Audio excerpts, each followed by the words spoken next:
Olá, gente, tudo jóia? Então, dando continuidade aí ao nosso estudo, no bloco anterior nós paramos naquela fundamentação que nós utilizamos sobre o direito intertemporal, a aplicação da lei, né? E sobre a nossa tese da justiça gratuita, que a gente utiliza aqui no escritório. Gente, uma curiosidade à parte, eu sou muito zicado e muito sortudo. Muito zicado porque no mesmo dia, com diferença de 10 minutos para uma audiência e outro, as duas eram sequenciais. Eu estava representando duas autoras demandando contra uma empresa, cada qual com a sua causa individual, obviamente. Nas duas causas, com o mesmo juiz, eu tive praticamente a mesma sentença e ambos os casos foram julgados improcedentes e ambos os casos o juiz indeferiu a justiça gratuita.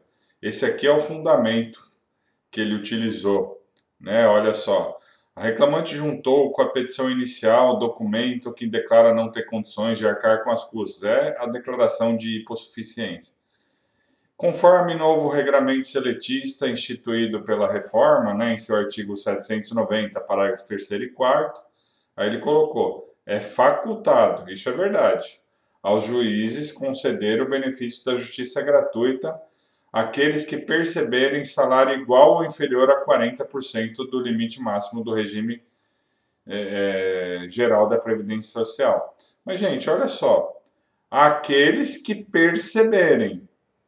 Ela percebia, que era recebia, ela não quando ajuizou a ação, ela já estava desempregada, mas ele usou deste fundamento, de acordo com o site da Previdência Social, esse valor equivale a 5.531, a época, tá, gente? Sendo o limite do benefício equivalente a 2.258. E como ela recebia remuneração superior, ela recebia isso, né, quando o seu contrato estava ativo, ele indeferiu a justiça gratuita, né? Nos dois casos eu perdi, nos dois casos ele indeferiu a justiça gratuita, nos dois casos, agora vem o momento de sorte, nos dois casos eu recorri, eu utilizei da minha fundamentação da justiça gratuita. Já na peça de interposição, você já tem que justificar qual é a sua tese para que o juiz, porque quando a gente maneja um recurso, o juízo de admissibilidade ele é duplo, né, gente? O juiz da causa, a gente interpõe o recurso para o juiz que sentenciou, ele faz o primeiro juízo de admissibilidade dos pressupostos extrínsecos e intrínsecos do recurso, inclusive a tempestividade e o preparo, e depois ele remete para a instância superior a ele. E chegando lá, a instância superior a ele também vai analisar novamente os pressupostos recursais para saber se admite ou não aquele recurso, tá certo? E aí eu vou mostrar para vocês a tese que eu utilizo desde a peça de interposição. E depois eu vou mandar isso para vocês também. Tá bom? Então, ó, na peça de interposição do recurso, antes de eu falar no mérito depois recursal, na peça de interposição, eu já formulo estes 4 parágrafos aqui, ó. E este caso é exatamente da moça que vocês viram a sentença. Neste ato, a recorrente informa que o seu recurso versará, dentre outras questões, sobre o indeferimento dos benefícios da justiça gratuita. Por que eu faço isso, gente? Porque eu estou justificando, como ele vai fazer o primeiro juízo de admissibilidade, se eu não falar nada e se eu não juntar a guia de custas processuais, já que ele indeferiu a justiça gratuita, se eu não falar nada na peça de interposição, eu tenho que juntar a guia comprovando o pagamento das custas processuais, o recolhimento. Se eu não fizer isso, ele indefere o processamento do recurso para a instância superior. E aí, complica. Aí, como diria alguns amigos meus, aí azeda, né? Então, para evitar isso, eu já deixo claro na peça de interposição que não é para ele indeferir por esse motivo, porque o recurso também versará sobre a justiça gratuita.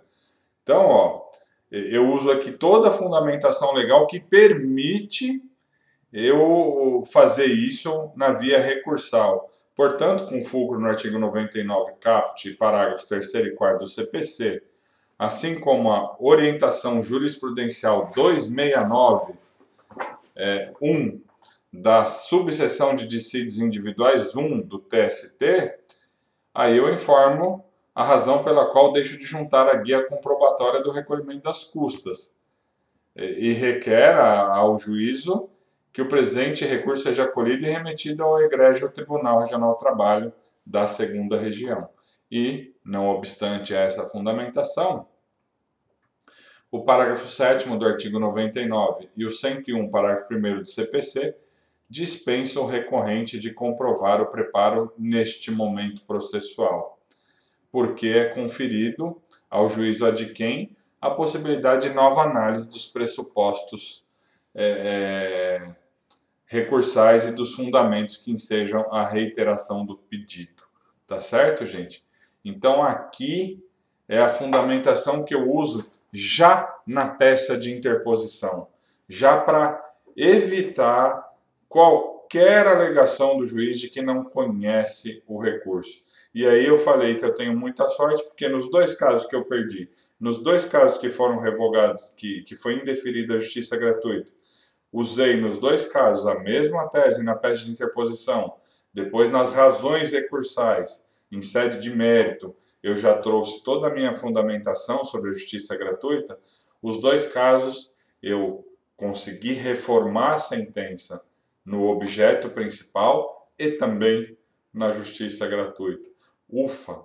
Mas que dia zicado foi esse em que na Barra Funda, com duas clientes com o mesmo juiz, eu perdi os dois casos, os dois tiveram o mesmo fundamento, não só na justiça gratuita, mas também na questão do mérito do objeto. O juiz ali deu um Ctrl+C, Ctrl+V e não quis saber, chutou a bola, tá? Então, infelizmente, isso acontece, isso é da nossa profissão, tá certo? E aqui só trazendo um outro exemplo para vocês de sentença, como a gente falou do direito intertemporal, essa sentença super recente, de um caso nosso aqui também, e a juíza exarando aqui qual é o entendimento dela a respeito do tema. Olha só, essa foi a data de entrada em vigor da reforma trabalhista, tá, gente? Então, considerando que nesse dia entrou em vigor essa lei, que é a reforma trabalhista, esclareço que a ação foi ajuizada após a sua promulgação. Sim, a ação não tem um ano, essa ação. Portanto, os dispositivos atinentes ao processo do trabalho são imediatamente aplicáveis, sendo que as normas de direito material obedecerão à lei vigente ao tempo do contrato de trabalho. Assim, deixo claro às partes meu entendimento, alertando que embargo de declaração sobre a matéria, no entendimento dela, implica em litigância de má-fé. E ainda a penalidade máxima prevista em lei. Tá certo? Então, vale a pena a gente provocar o judiciário nesse sentido, porque nós temos muitos e muitos e muitos entendimentos do juiz reconhecendo aquele trabalho prestado antes da vigência da Lei 13.467, certo? Ok, então voltando aqui agora para o nosso estudo, aqui é o fundamento que eu utilizo muitas vezes quando eu quero postular o dano extrapatrimonial, tá certo? E é uma causa que eu ajuizei recentíssima, em que o pedido principal é o reconhecimento da rescisão indireta do contrato de trabalho, tá certo? Por não cumprimento de obrigações, a empresa não paga, não deposita o FGTS já faz um ano, É, existe um rigor excessivo na cobrança de metas e existe um desrespeito no que diz respeito ao trato com a colaboradora, ora minha cliente, onde os gestores proferem palavras de baixo calão. Eu já peço desculpas antecipadas, mas aqui também, gente, estamos entre adultos, tá certo? Então, provavelmente vocês já estão vendo aí na tela, né, logo abaixo, a narrativa, e eu sempre falo para o meu cliente o que de fato aconteceu. Porque se o juiz busca a verdade real, eu tenho que narrar realmente o que aconteceu, tá certo? Eu tenho que mostrar os fatos tal como ocorreram, porque se eu quero produzir essa prova em juízo, as testemunhas vão falar, né? Então, para dar o caldo corretamente, eu tenho que mostrar para o juiz exatamente o que acontecia na empresa. Então, ó, por que eu já falo aqui, conforme já abordado a Lures anteriormente? Porque eu já tinha falado disso nos indicativos da rescisão indireta. E aqui eu só apaguei os nomes dos gestores, é uma empresa de telemarketing, né? Infelizmente, eles criam situações para dar justa causa para as pessoas, isso ficou nítido. Eu juntei provas emprestadas de outros processos de advogados que eu sequer conheço, mas fazendo uma pesquisa, eu identifiquei várias ações pedindo rescisão indireta, e inclusive nessa unidade que a minha cliente trabalhava, falando especificamente de um dos gestores, tá certo? Então, ó, para o atingimento das metas, e eu tenho que mostrar o dano, a extensão do dano, para o atingimento das metas e sob intensa ameaça de desligamento por justa causa, os gestores constantemente, aí aqui eu trago a minha argumentação, né, que eles ofendem a reclamante e os demais colegas de serviço, pois no dia a dia costumam proferir em alto bom som os seguintes dizeres. Aí eu não vou dizer, eu vou ficar mudo por alguns segundos, tá certo? Mas eu trouxe exatamente a narrativa que ela me passou. E realmente, gente, é muito pesado. Né? É muito pesado ouvir isso no ambiente de trabalho, isso macula o dia a dia de trabalho, isso desmotiva a pessoa. Ela falou para mim, chorando, que precisa do emprego, mas que não aguenta mais e que ela, inclusive, começou a desenvolver um quadro depressivo por conta deste tratamento. Né? São palavras aqui que é difícil. Assim que tiver, essa audiência vai ser o ano que vem, em fevereiro, e se eu tiver a oportunidade, depois eu falo para vocês o que aconteceu, tá bom? Aí eu coloco aqui, né, que o local de trabalho possui, olha a extensão do dano, lembra lá do 223 que eu tenho que mostrar a extensão? E para isso é legal mostrar como é o ambiente, olha só. Aí aqui eu reforço para o juiz, né, que o local de trabalho tem praticamente 60 pessoas ali presenciando este tipo de postura. E, e também narro os transtornos que isso causou na vida da minha cliente, inclusive fazendo juntar aos autos comprovante de medicamento que ela passou a tomar a partir de então. Só que aí eu disse a ela para a gente tomar muito cuidado com o pedido, porque eu não quero pedir estabilidade em decorrência de doença profissional. Ao contrário, se eu quero a rescisão indireta do contrato de trabalho, eu quero que ela veja reconhecida a rescisão indireta e não mantenha mais vínculo com a empresa. Né? Então, tem que tomar cuidado para não fazer o pedido e amarrar também que ela tem doença profissional e o juiz entenda que ela tem que ser que ela tem que permanecer ao local de trabalho, que ela tem que ser reintegrada. Né? Então a gente tem que ficar muito esperto.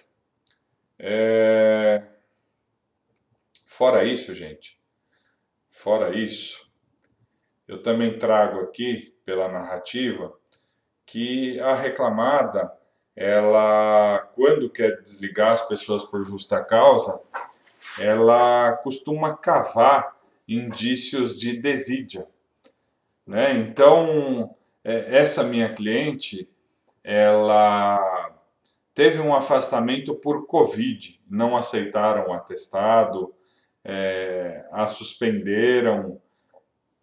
Teve um outro dia que ela, por 3 minutos, passou do intervalo dela, que ela tem intervalo de 10 minutos lá na jornada para ir ao banheiro, ela passou 3 minutos do horário, tomou outra suspensão.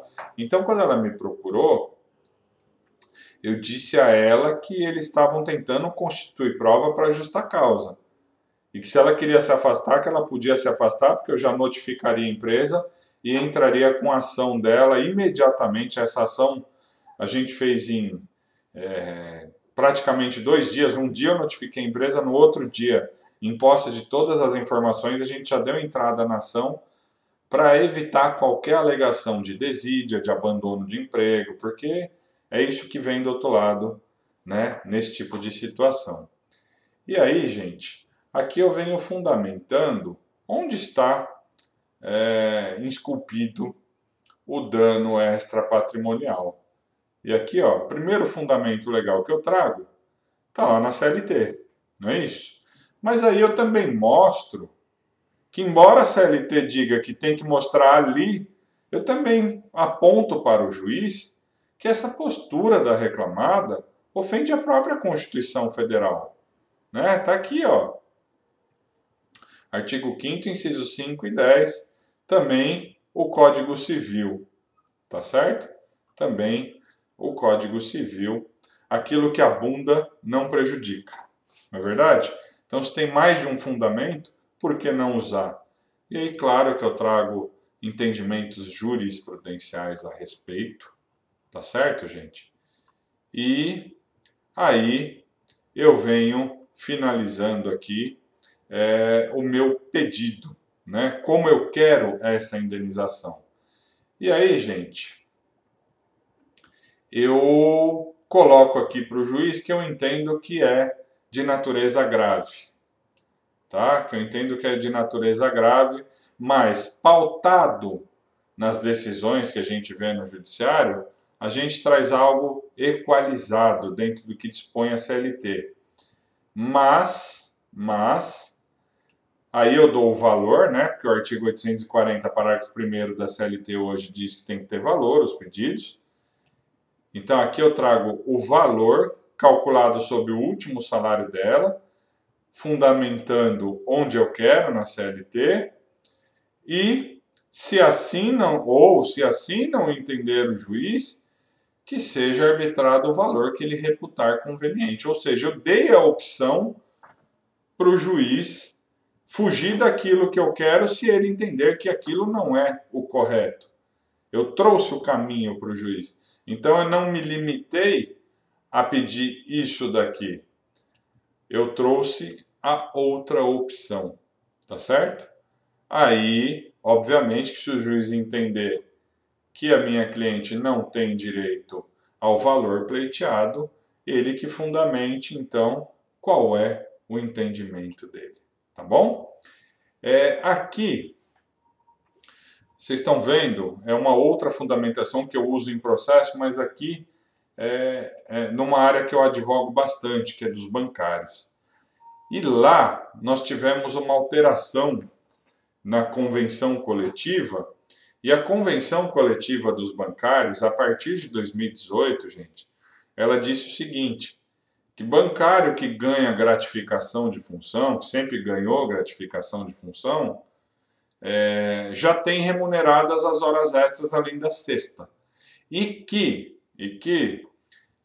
se entrar com a ação, fizer esse pedido e ganhar, que é para compensar toda a gratificação de função que ele recebeu no curso do contrato, para ações ajuizadas, mesmo a convenção coletiva passando a vigorar em 2018, ela disse que o juiz tem que considerar até o período anterior à vigência da Constituição, ou seja, que o juiz tem que entender que aquela convenção tenha, inclusive, um efeito retroativo. Ora, gente, se nem a lei retroage em prejuízo da pessoa, como é que a convenção coletiva pode fazê-lo? Né? Se não se admite a ultratividade da norma coletiva, ou seja, que ela vigore após a sua data de vigência, que ela continue prevalecendo, então a gente admite no direito do trabalho a retroatividade. Só que aqui me foi colocado o dilema que eu falei a vocês. Poxa, aconteceu tudo isso, a reforma trabalhista visa privilegiar o acordo coletivo, a convenção coletiva, em face da própria lei, e diz que se eu ajuizar a ação querendo a nulidade de algo, de uma norma coletiva ou de uma cláusula, eu tenho que também inserir o sindicato, né? Ele tem que participar da demanda. Aí eu pensei, então, peraí, então eu vou manejar uma tese para que o juiz reconheça o direito do meu cliente naquele caso em especial, tá certo? Naquele caso. E aí eu pensei, não vou pedir a nulidade da cláusula. Eu vou mostrar a inconstitucionalidade, a ilegalidade do que foi feito, porque foi feito de modo retroativo, né, o que não é permitido, e as razões pela qual eu quero que o juiz reconheça a inaplicabilidade. E assim, na grande maioria dos casos que eu peguei a partir de então, os juízes fizeram o seguinte: eles falaram, essa convenção nasceu em 2018 e prevê que a gratificação de função remunera o pagamento de horas extras. Ok, eu considero isso de 2018 para frente, não de 2018 para trás. Então nós temos alguns tipos de entendimento. Tem esse que é o que mais acontece. Tem o entendimento do juiz que entende que houve uma fraude e por isso ele não vai aplicar a convenção coletiva durante todo o contrato de trabalho. E existe o juiz que olha a convenção coletiva e fala, olha, essa convenção é legítima e eu vou aplicar o efeito retroativo sim. Então nós temos esses três cenários a partir de então, a partir dessa bagunça trazida pela reforma trabalhista e bagunça maior ainda trazida na convenção coletiva dos bancários. Tá certo, gente? Então aqui eu trago todo o fundamento, que é bem extenso, bem extenso. Eu pesquisei bastante, eu pensei bastante até formular essa tese aqui, que eu já compartilhei com outros colegas que estão utilizando, inclusive em outros estados aí, que é de meu conhecimento, tá certo? É de meu conhecimento e de meu consentimento. Como eu disse, quanto mais gente trabalhar numa mesma linha, mais a gente melhora o judiciário. Porque quando isso aconteceu, e aqui eu faço um desabafo, quando houve essa alteração da convenção coletiva, um grupo de advogados que advoga nessa matéria se reuniu e eu estava lá, e a gente combinou, gente, vamos unificar a tese, vamos unificar tese, para não ficar uma bagunça e o judiciário decidindo cada caso de um jeito. Vamos unificar uma tese, porque daí os juízes vão fazer um enfrentamento mais preciso e a partir de então a gente tem uma uniformidade nos julgamentos. Isso ficou bonito na teoria. Eu me dispus, eu compartilhei minha tese com um monte de gente, mas cada qual começou a fazer de um jeito, cada qual enxerga a matéria. Isso aí também não quero criticar, mas o meu único desabafo é que todos combinaram, vamos unificar uma tese, mas na prática depois os colegas entendem que estão lidando com um concorrente, ninguém quer mostrar sua tese para ninguém, como se isso fosse guardado a sete chaves num processo que é público e a gente consegue procurar no próprio site escavador. Né? Então, eu não sei, Talvez as pessoas tenham que sair dessa bolha e começar a enxergar que a gente está nesse mundo para somar, não é verdade? Mas para vocês, caso pretendam militar na área aqui dos bancários, para vocês que já militam na área dos bancários, eu compartilho a tese, e essa tese, claro, que ela pode servir de fundamento para outras matérias que não bancário, mas que passem pelo mesmo problema, tá certo, gente?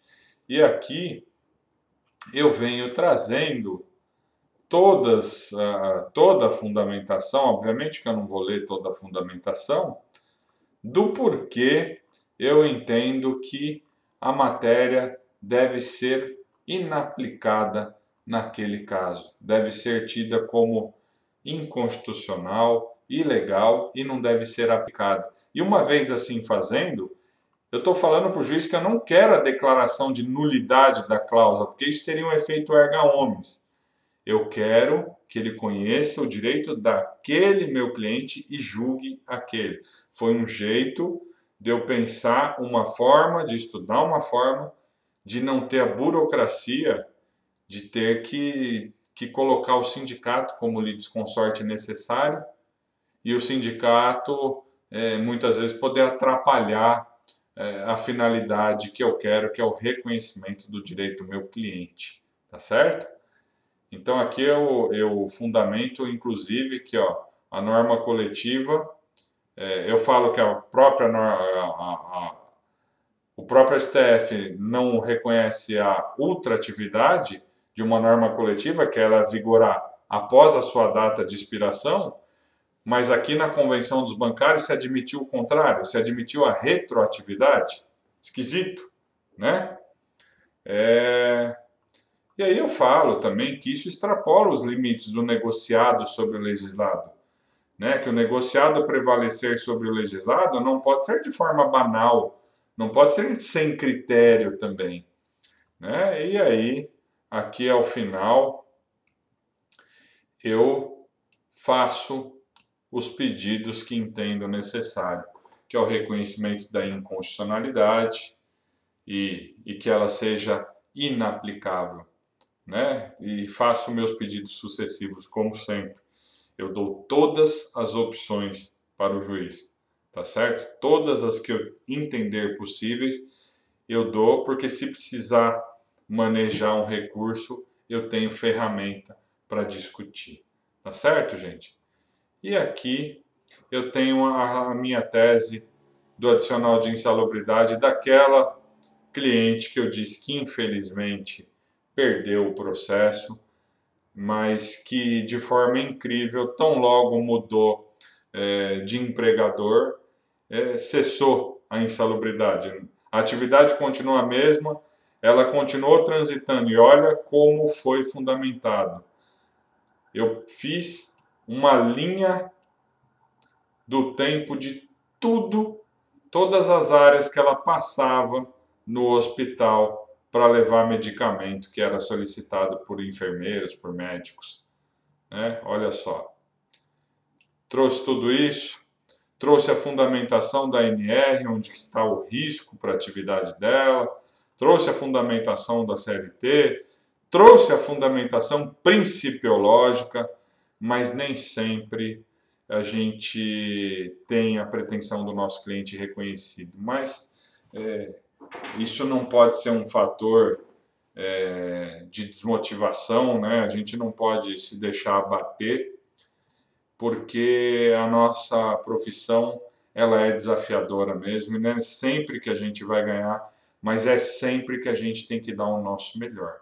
A minha consciência está tranquila, e quando eu falei para essa cliente que o próprio TRT manteve a sentença de primeiro grau, ela disse assim: não tem problema, eu reconheço o quão profissional você foi, o quanto você se dedicou, o quanto você acreditou na minha história, e eu te indico para todo mundo a partir de então. Então, olha só que gostoso, gente. Mesmo numa causa que você não teve o proveito pretendido pelo cliente, o cliente ainda reconhece o seu esforço, o seu trabalho, até porque Como eu falei, a narrativa foi extremamente completa, a briga foi extremamente intensa, mas uma pena mesmo que ela não teve o direito reconhecido, né? Acontece. Tá certo, gente? Então aqui eu trouxe algumas teses para a gente ter mais o contato com a prática. Depois eu vou passar isso para vocês, tá bom? E claro, tendo alguma dúvida, tendo alguma colocação, querendo falar comigo, estou super à disposição. Beleza? Até a próxima, gente.